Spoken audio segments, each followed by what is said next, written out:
હાંસોડ તાલુકાની પ્રાથમિક શાળા સાહોલમાં હેમલતાબેન ચેરિટેબલ ટ્રસ્ટ દ્વારા બાળકોને સ્વેટર, બિસ્કિટ, ચોકલેટનું વિતરણ કરવામાં આવ્યું।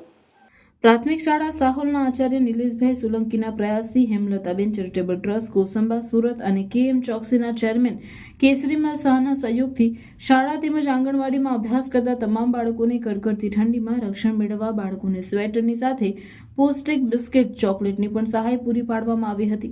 આ પ્રસંગે દાતાશ્રીનું શાળાના મદદનીશ શિક્ષક નરેશભાઈ અને જનકભાઈ દ્વારા શાબ્દિક સ્વાગત કરવામાં આવ્યું હતું। આ કાર્યક્રમમાં કેએમ જ્વેલર્સ પરિવારના દીપકભાઈ આહુજા, આશીષભાઈ વસાવા, શહેજાદભાઈ શેખ ખાસ ઉપસ્થિત રહી બાળકોને કીટ વિતરણ કરવામાં સહભાગી બન્યા હતા। ગામના પ્રથમ નાગરિક એવા સરપંચ નવનીતભાઈ પટેલ, ડેપ્યુટી સરપંચ હેમલતાબેન સલાડ, આંગણવાડી કાર્યકર હેમલતાબેન પટેલ, મીનાક્ષીબેન પટેલ, મધ્યાહન ભોજન પરિવાર આશાબેન પટેલ, સુમનબેન પટેલ વિશેષ હાજર રહી શોભામાં અભિવૃદ્ધિ કરી હતી। બાળકોને સહાય મળતા બાળકોના ચહેરા પર અનેરી ખુશી જોવા મળી હતી। અંતે આભાર વિધિ શાળાના આચાર્ય નિલેશભાઈ સોલંકીએ કરી હતી।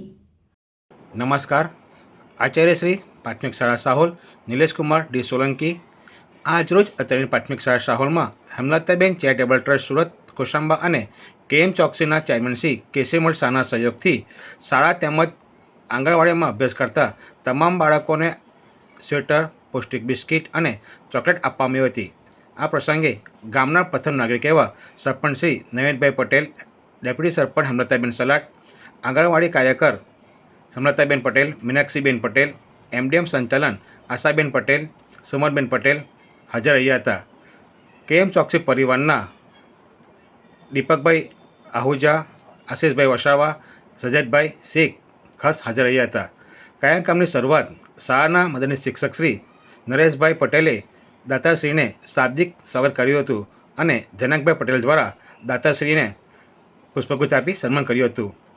તમામ બાળકોને સ્વેટર આપતા અંતે આભાર વિધિ શાળાના આચાર્ય શ્રી નિલેશભાઈ સોલંકીએ કરી હતી। સમગ્ર કાર્યક્રમ ખૂબ જ સરસ રહ્યો હતો, જે બદલ દાતાશ્રીનો શાળા પરિવાર વતી આભાર વ્યક્ત કરવામાં આવે છે અને બાળકોને ભવિષ્યમાં પણ જરૂરિયાત પૂરી પાડશો એવી અપેક્ષા રાખીએ છીએ। વંદે માતરમ।